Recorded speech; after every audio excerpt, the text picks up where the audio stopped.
Bonjour, je parle doucement, bienvenue sur ma chaîne, car tout le monde est endormi. Je viens juste de me lever, j'ai pris ma douche, et là je vais me mettre à étendre mon linge et faire du repassage. Il est 5h30 et tout le monde dort. Alors je fais pas de bruit, je vous laisse juste regarder.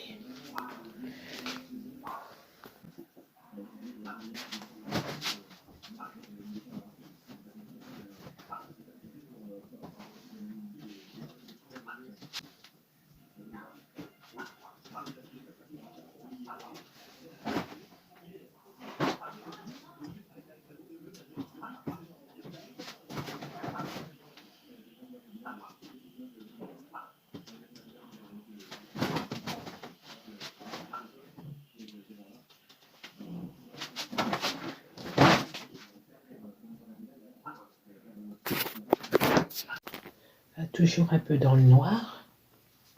Vous voyez, comme j'ai lavé mes cheveux, je vous montre pas trop. Donc je suis dans la buanderie. Là, j'ai mon linge comme ça. Je le mets sur cintre. Je le mets sur cintre pour qu'il soit moins chiffonné. Je sais pas ce que vous faites vous, votre organisation, pour que vous ayez moins de temps à repasser. Et expliquez-moi, dites-moi, donnez-moi des idées pour que le repassage se passe beaucoup plus vite. Et voilà quoi. Donc je vais me mettre un peu à repasser.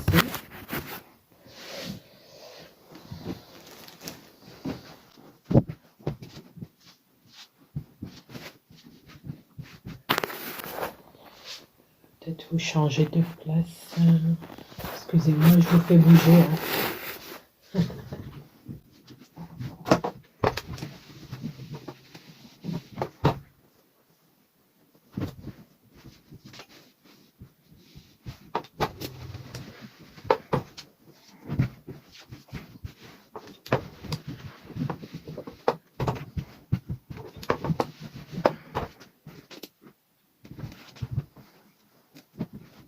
Dites-moi si vous passez énormément de temps à votre linge, parce que moi ça prend quand même une bonne partie de la matinée, je vais dire. Je me lève toujours entre 5h30 et 6h30 quand je suis bien fatiguée. Donc est-ce que ça vous prend du temps? Parce que moi j'en suis à temps de faire les lessives, parce que moi ma machine à laver, mon sèche-linge se trouve dans la buanderie en bas, à côté du garage et de la cave. Donc tant que je prenne mon café, que je prenne ma douche, après que je descende dans la buanderie pour faire ma lessive, si j'en ai, si je l'ai pas fait la veille. Sinon, si je l'ai fait la veille, en général je le fais toujours la veille, car comme ça se fait pendant la nuit. Et bon, ça coûte moins cher, à ce qu'on sache, les jours et la nuit, quand on a un compteur jour-nuit. Bon, nous, ça nous coûte moins cher de le faire la nuit, donc je le fais en général la nuit. Et donc, le matin, quand j'ai pris mon petit déjeuner, tout ça, je descends, je récupère le linge, je mets au sèche-linge ce qui se met au sèche-linge. Je mets sur l'étendoir ce qui ne peut pas passer au sèche-linge. Les vêtements un peu plus délicats, je les mets sur cintre, surtout les vêtements de mon mari. Tous ces vêtements de marque et tout ça, je les passe pas au sèche-linge. Je les mets sur cintre afin qu'ils sèchent bien droit, quoi. Et après je repasse le peu qui est sèche, comme ça, le peu qui est sec, pardon, comme ça j'ai pas de retard. Et je le fais à peu près tous les jours, sinon tous les 2 jours, afin que je n'ai pas de retard.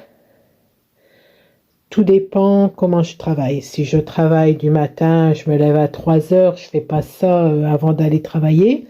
Je fais ça le soir, avant d'aller dormir.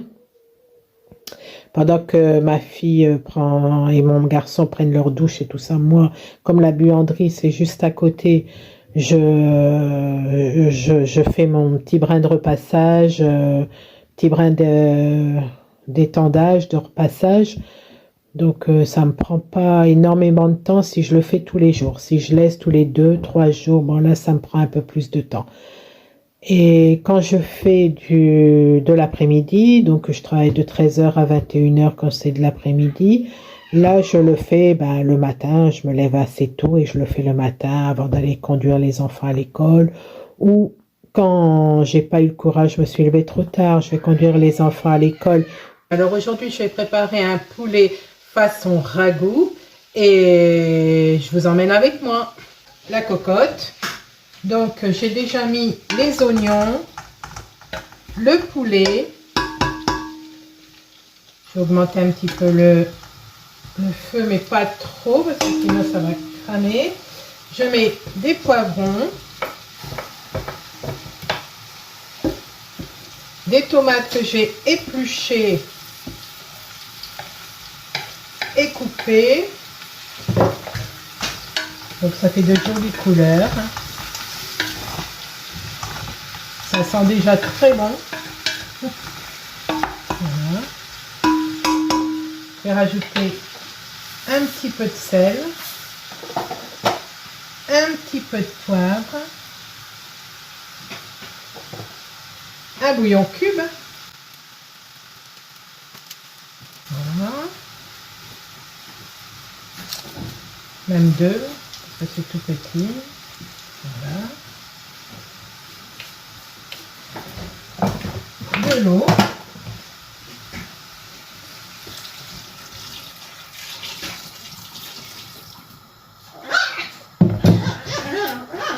Je vais revenir remélanger.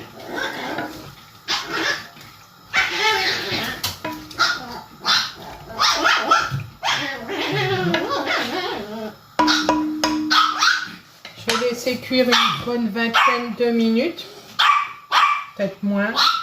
15 minutes, je regarderai. Donc, je ferme.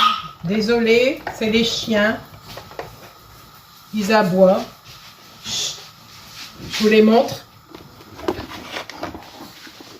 Ils sont en train de faire les foufous. Eh oui. J'ai 3 chihuahuas. 3 chihuahuas. Super mignons, super gentils. Vous certainement vous les verrez plusieurs fois dans les vidéos. Donc voilà, je vais laisser cuire un petit peu. Je vais éplucher mes pommes de terre et je vais les rajouter après. Donc je vous reprends après. Le poulet est toujours en train de cuire. Je vous reprends 5 minutes parce que je me suis dit, je vous ai pas encore montré la maison. Donc tout n'est pas encore fini. On a encore plein de choses à mettre pour que ça soit impeccable. Alors là je vous ai montré. Là c'est mon garçon, il est fixe. Là c'est ma fille, c'est Octavia. Là c'est Poupi. Oh Poupi. Et là c'est ma grande Chadé. Au revoir. Elle se sauve. Donc on arrive dans la salle à manger. Donc le beau sapin. L'ordi. Il n'y a pas d'ordi. La salle à manger. Le salon. Avec Poupi qui regarde à la fenêtre, voir si elle peut aboyer. Va doucement, Chadé. Voilà le salon. La cheminée. Je vous montre comme ça. Donc vous voyez un petit peu là où on vit. L'entrée. Les escaliers. Donc je vous emmènerai en haut parce que là je suis en train de faire à manger. Donc je vous emmènerai en haut plus tard quand je ferai une session ménage. Voilà, le poulet est presque cuit. Je vous montre. J'espère que vous allez bien voir. Je vais rajouter les pommes de terre que j'ai épluchées, nettoyées. Alors je mélange. Et je vais recouvrir encore pour une dizaine voire 10, 15 minutes. Donc je vous reprends après quand c'est terminé. Et voilà, le plat est terminé. Donc vous voyez, un rata avec du poulet, des poivrons, des pommes de terre. Et j'ai fait un peu de 2 assiettes. Un peu de blé pour ma fille, car elle n'aime pas les pommes de terre. Ça a l'air succulent. J'ai goûté un petit peu, je vais vous dire, c'est succulent. J'ai rangé un petit peu toute la vaisselle que j'ai fait. Alors je vous montre dehors en même temps. Parce que je vais aller vider le compost. Je ne sais pas si on voit mes poules. Ah oui, il faut que je vous explique. Ah, elles arrivent là-bas, en dessous du trampoline. Faut que je vous explique. J'ai acheté des poussins, poules, et je me suis retrouvée avec un coq. Donc maintenant, j'essaye de trouver une bonne maison pour lui. Une maison où il sera heureux, où il y aura plein de poules. Parce que là, vous voyez, c'est le coq avec 2 poules. Enfin, j'espère que la noire, c'est une poule. Vous voyez, ils sont trop beaux. C'est dommage, mais le terrain est pas assez grand. 200 mètres carrés pour un coq et beaucoup de poules. Parce que pour un coq, il faut beaucoup de poules. Donc voilà, leur enclos. Mon chien qui va visiter les enclos. Et vous voyez, il est magnifique. Je cherche à pouvoir le donner.